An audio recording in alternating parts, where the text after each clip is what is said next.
bienvenue sur notre chaîne. Nous publions des extraits vidéo pour vous aider à choisir celui qui vous plaît. Pour savoir comment télécharger ce livre audio gratuitement, ou un autre de votre choix, n'hésitez pas à cliquer sur les liens en description.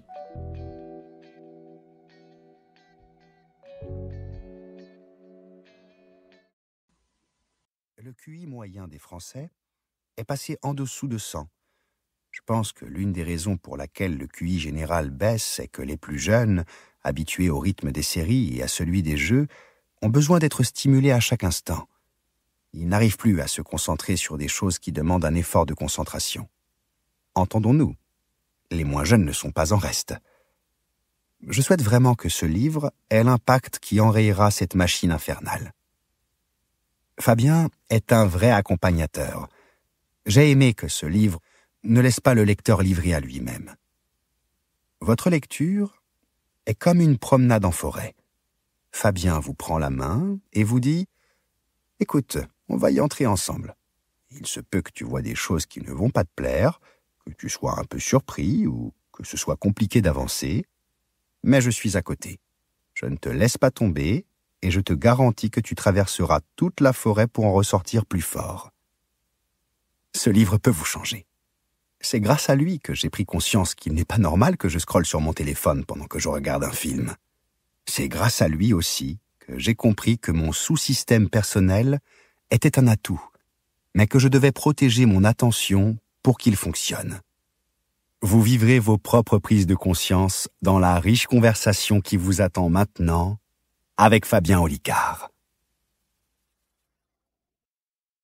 Avant-propos. À l'âge de 8 ans, j'ai assisté à mon premier tour de magie.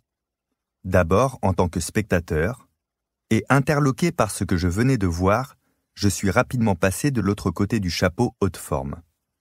La même année, au détour d'un vide-grenier, j'ai acquis un ouvrage professionnel sur le sujet, Cours Magica de Robert Veynaud. J'étais émerveillé par le style d'écriture, poussiéreux à souhait. J'aimais beaucoup que le livre utilise un langage très soutenu, comme si j'étais une personne importante. Ce guide faisait preuve d'un sérieux que je n'avais pas soupçonné en le prenant sur la table en formica du vendeur. L'un des chapitres était dédié à l'art subtil du mentalisme. Oh, pas explicitement, bien sûr. Cette partie s'appelait Magie mentale, avec en sous-titre « Il n'y a pas de truc ». J'avais l'impression de lire de la véritable sorcellerie. Cette forme de magie sans objet, avec des mots, donnait l'illusion que je pouvais lire dans les pensées de mes futurs cobayes. Le chapitre commençait ainsi. Demandez à un sujet de réaliser quelques calculs mentaux simples, puis demandez-lui de nommer spontanément, sans attendre et sans réflexion préalable, un outil et une couleur. Si vous ne connaissez pas ce tour, faites-le. Nommez spontanément un outil et une couleur. Le cerveau détestant le vide, vous avez peut-être pensé spontanément à une réponse en entendant la citation. Ne changez pas l'outil et la couleur que vous avez à l'esprit et écoutez la suite.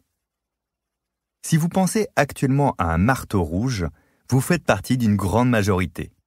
J'aurais pu organiser une révélation bluffante en simulant que je devinais ce à quoi vous pensiez, car si vous pensiez effectivement à cet outil et à cette couleur, vous devez être un minimum surpris.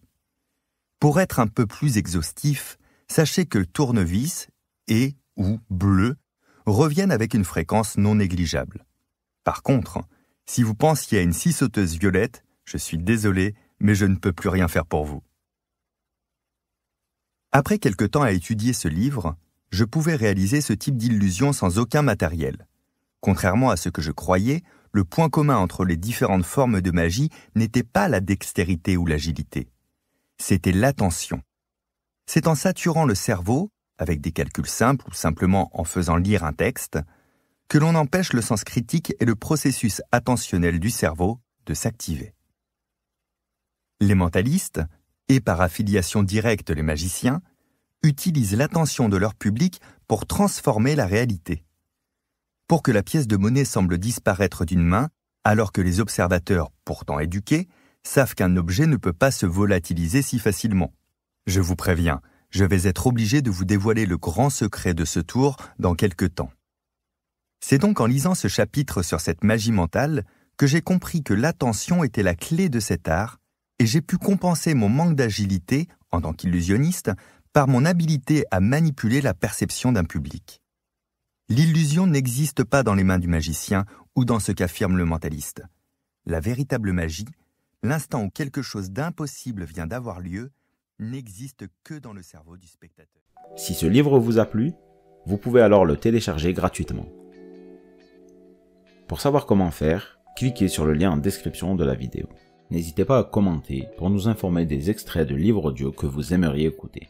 Pensez à liker et à vous abonner pour ne rater aucune vidéo.